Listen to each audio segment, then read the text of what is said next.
আসসালামু আলাইকুম সুপ্রিয় দর্শক মন্ডলী, আজ 31 আগস্ট 2025 রবিবার 16 ভাদ্র জানাচ্ছি পত্রিকাগুলোর প্রধান প্রধান শিরোনাম।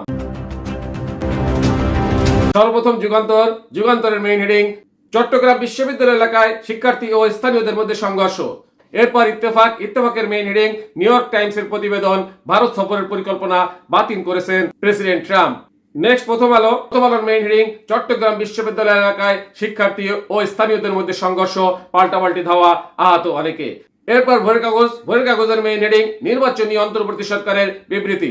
নেক্সট জলকণ্ঠের মেইন হেডিং, প্রধান উপদেষ্টার আমন্ত্রণে যমুনা যাচ্ছে জামায়াতের প্রতিনিধি দল। এরপর ইনক্লাবের মেইন হেডিং, সোশ্যাল মিডিয়ায় পিছিয়ে বিএনপি।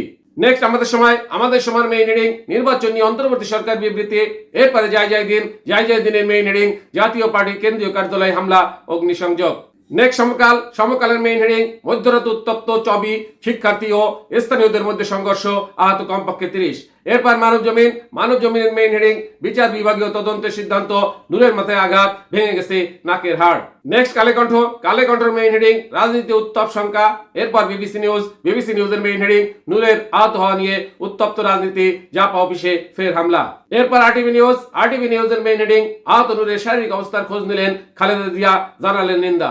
সর্বশেষে কালবেলার মেইন হেডিং, চবি নারী শিক্ষার্থীকে মারধরের অভিযোগ, উত্তপ্ত ক্যাম্পাস।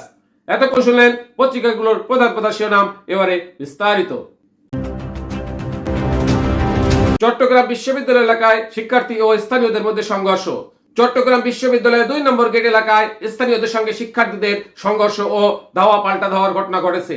প্রত্যক্ষদর্শীরা জানিয়েছেন, শনিবার রাতে বিশ্ববিদ্যালয়ের দর্শন বিভাগের এক ছাত্রীকে মারধরের পর এই পরিস্থিতি সৃষ্টি হয়। সংঘর্ষে 20 জনের অধিক শিক্ষার্থী আহত হয়েছেন। ওই ছাত্রী বিশ্ববিদ্যালয়ের 2 নম্বর গেটের কাছে একটি ভবনে ভাড়া থাকেন। শনিবার দিবাগত রাত 12:15টার দিকে তিনি ভবনে প্রবেশের চেষ্টা করলে এক পর্যায়ে ভবনের দারোয়ান তাকে মারধর করেন। এ সময় 2 নম্বর গেটে থাকা শিক্ষার্থীরা দারোয়ানকে ধরতে গেলে তিনি পালিয়ে যান। শিক্ষার্থীরা তাকে ধাওয়া করলে স্থানীয়রা ইটপাটকেল মারা শুরু করেন। তখন সংঘর্ষ ও পাল্টাপাল্টি ধাওয়ার ঘটনা ঘটে। এর আগে মধ্যরাত 3:15টার দিকে সহকারী প্রক্টর নুরুল হামিদ গণমাধ্যমকে বলেন, আমি ক্যাম্পাসে নেই, তবে যতটুকু জানতে পারলাম সহকারী প্রক্টর নাজমুল এবং কোরবান স্যার দুজনই আহত হয়েছেন। পত্রিকার প্রধান শিরোনাম সহ সংবাদ এখনকার মতো শেষ করছি। আল্লাহ হাফেজ।